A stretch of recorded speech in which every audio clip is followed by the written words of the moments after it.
Transformation of সেন্টেন্সের একটি গুরুত্বপূর্ণ বিষয় অ্যাসার্টিভ টু ইন্টারোগেটিভ, অর্থাৎ অক্সিলারি ভার্বযুক্ত অ্যাসার্টিভ সেন্টেন্সকে অর্থের পরিবর্তন না করেই কিভাবে ইন্টারোগেটিভে চেঞ্জ করতে হয় তা আজকের আলোচ্য বিষয়।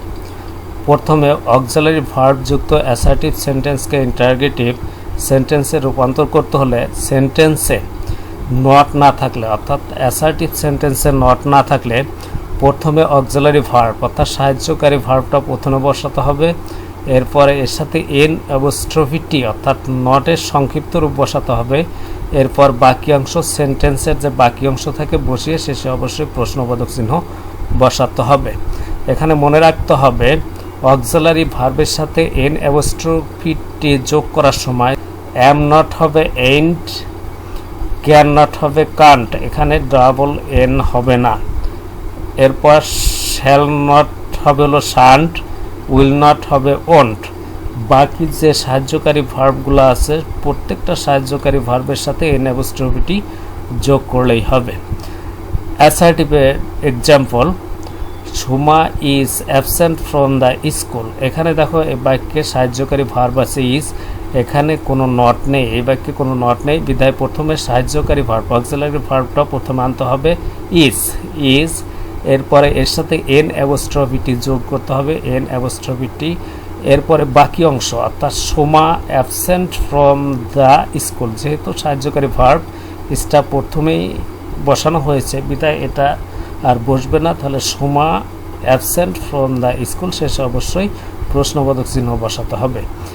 এরপর আছে অ্যাসার্টিভে হি ক্যান হেল্প মি। এখানে ক্যান সাহায্যকারী ভার্ব, তাহলে ক্যানটা প্রথমে আসবে, এর সাথে এন অ্যাপোস্ট্রফিটি যোগ করতে হবে। প্রথম সাহায্যকারী ভার্ব এর সাথে এন অ্যাপোস্ট্রফিটি যোগ করতে হবে।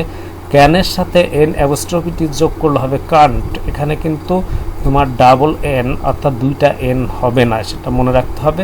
তাহলে কান্ট, তারপর হলো তোমার বাকি অংশ ক্যান প্রথমেই বসানো হয়েছে বিদায় বাকি অংশ থাকে হি হেল্প মি শেষে প্রশ্নবোধক চিহ্ন। এরপর উই শ্যাল ডিগ দ্য পন্ড, এখানে শ্যাল সাহায্যকারী ভার্ব, তাহলে শ্যাল প্রথমে আনতে হবে, এর সাথে এন অ্যাপোস্ট্রফিটি যোগ, শ্যালের সাথে এন অ্যাপোস্ট্রফিটি যোগ করলে হবে শান্ট, তাহলে প্রথমে শান্ট, এরপরে বাকি অংশ বসাতে হবে। তো শ্যালটা যেহেতু প্রথমে আনা হয়েছে, প্রথমে বসানো হয়েছে, এই কারণে উই ডিগ দ্য পন্ড শেষে প্রশ্নবোধক চিহ্ন। এরপর I was attentive to my studies, এখানে ওয়াজ সাহায্যকারী ভার্ব, যেহেতু ওয়াজ সাহায্যকারী ভার্ব প্রথমে আনতে হবে। এই বাক্যে নট নেই, এখানেও নট নেই, তাহলে সাহায্যকারী ভার্ব প্রথমে আনতে হবে, এর সাথে এন অ্যাপোস্ট্রফিটি যোগ। এরপরে বাকি অংশ অর্থাৎ ওয়াজ যেহেতু প্রথমে বসানো হয়েছে সাহায্য, তাহলে বাকি থাকে I attentive to my studies, তাহলে I attentive to my studies শেষে অবশ্যই প্রশ্নবোধক চিহ্ন বসাতে হবে। এরপর দে উইল প্লে ফুটবল, এখানে উইল সাহায্যকারী ভার্ব, এখানেও নট নেই, বাক্যে নট না থাকার কারণে উইলটা প্রথমে আসবে, এর সাথে এন অ্যাপোস্ট্রফিটি যোগ হবে, উইলের সাথে এন অ্যাপোস্ট্রফি যোগ করলে হবে ওন্ট, উইলের সাথে এন অ্যাপোস্ট্রফিটি যোগ করলে হবে ওন্ট, অর্থাৎ এখানে ওন্ট ব্যবহার করতে হবে। এরপরে বাকি অংশ উইল যেহেতু প্রথমে বসানো হয়েছে এই কারণে বাকি থাকে দে প্লে ফুটবল শেষে অবশ্যই প্রশ্নবোধক চিহ্ন বসাতে হবে। এরপর আই অ্যাম এ ডক্টর, এখানে অ্যাম সাহায্যকারী ভার্ব, যেহেতু অ্যাম সাহায্যকারী ভার্ব এখানে বাক্যে কিন্তু নট নেই, যেহেতু নট নেই তাহলে এম এর সাথে এন অ্যাপোস্ট্রফিটি যোগ করতে হবে, এম এর সাথে এন অ্যাপোস্ট্রফিটি যোগ করলে হবে এইন্ট, এই কারণে এখানে প্রথমে এইন্ট ব্যবহার করতে হবে।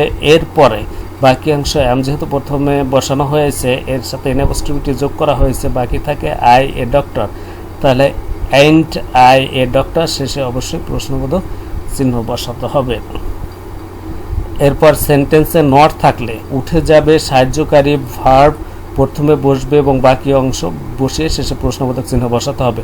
আগেরটা বাক্যে নট না থাকলে আর এখানে কিন্তু নট থাকলে নটটা উঠে যাবে, সাহায্যকারী ভার্ব ঠিকই প্রথমে বসবে অর্থাৎ অক্সিলারি ভার্ব প্রথমে বসবে, এরপরে বাকি অংশ বসিয়ে প্রশ্নবোধক চিহ্ন বসাতে হবে। যেমন আসার is not a good boy, এখানে নট আছে, নট থাকার কারণে ইজটা সাহায্যকারী ভার্ব প্রথমে আসবে, সাহায্যকারী ভার্ব প্রথমে ইজ, এরপরে বাকি অংশ নট যেহেতু আছে ইন অ্যাপোস্ট্রফিটি তো যোগ হবেই না, বরং এই নটটা উঠে যাবে। আসাদ এ গুড বয়, শেষে প্রশ্নবোধক চিহ্ন। He will not go to school tomorrow, এখানে উইলের পরে নট আছে, তাহলে উইল প্রথমে আনতে হবে সাহায্যকারী ভার্ব, এর নট উঠে যাবে। এরপর বাকি অংশ he go to school tomorrow, he go to school tomorrow, শেষে অবশ্যই প্রশ্নবোধক চিহ্ন বসাতে হবে। এরপরে রুল সেন্টেন্সে নেভার থাকলে ইভার, নেভারের পরিবর্তে ইভার, এবং নাথিং এর থাকলে নাথিং এর পরিবর্তে এনিথিং হবে। এক্সাম্পল দেখো, অ্যাসার্টিভ আছে হি ইজ নেভার লেট, এখানে ইজ সাহায্যকারী ভার্ব ইন্টারোগেটিভ করার সময় সবসময় প্রথমে বসবে।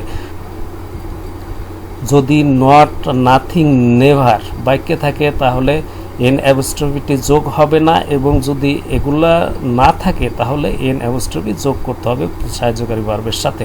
তাহলে এখানে যেহেতু হি ইজ নেভার লেট, এখানে নেভার আছে, এই কারণে সাহায্যকারী ভার্ব প্রথমে, এরপরে হি সাবজেক্ট, নেভার যে জায়গায় আছে ওই জায়গায় নেভারের পরিবর্তে কি করতে হবে, ইভার বসাতে হবে, ইভার লেট, শেষে প্রশ্নবোধক চিহ্ন, অর্থাৎ ইজ হি এভার লেট প্রশ্নবোধক চিহ্ন শেষে বসাতে হবে। এরপরে অ্যাসার্টিভ আছে there is nothing to do, এখানে দেখো দেয়ার, এরপর অ্যাসার্টিভ আছে there was nothing to do, এখানে ওয়াজ আছে, এখানে কিন্তু নাথিং আছে। নাথিং থাকার কারণে ওয়াজের সাথে এন অ্যাপোস্ট্রফিটি যোগ হবে না, ওয়াজ প্রথমে বসাতে হবে। এখানে হবে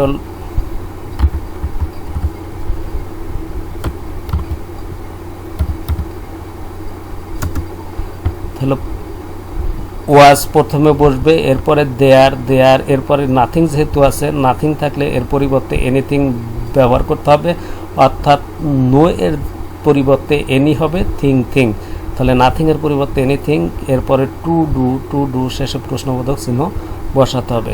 শিক্ষার্থী বন্ধুরা, অ্যাসার্টিভ থেকে ইন্টারোগেটিভ করা খুবই সহজ, শুধু সাহায্যকারী ভার্বটা প্রথমে আনতে হবে। যদি বাক্যে নট, নেভার, নো বা নাথিং থাকে সেক্ষেত্রে এন অ্যাপোস্ট্রফিটি যোগ করতে হবে না উক্ত সাহায্যকারী ভার্বের সাথে, এবং এইগুলো যদি থাকে সেক্ষেত্রে তোমার সাহায্যকারী ভার্বটা প্রথমে আনতে হবে।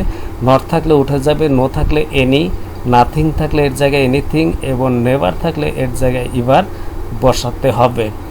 আজ এ পর্যন্তই, বাই।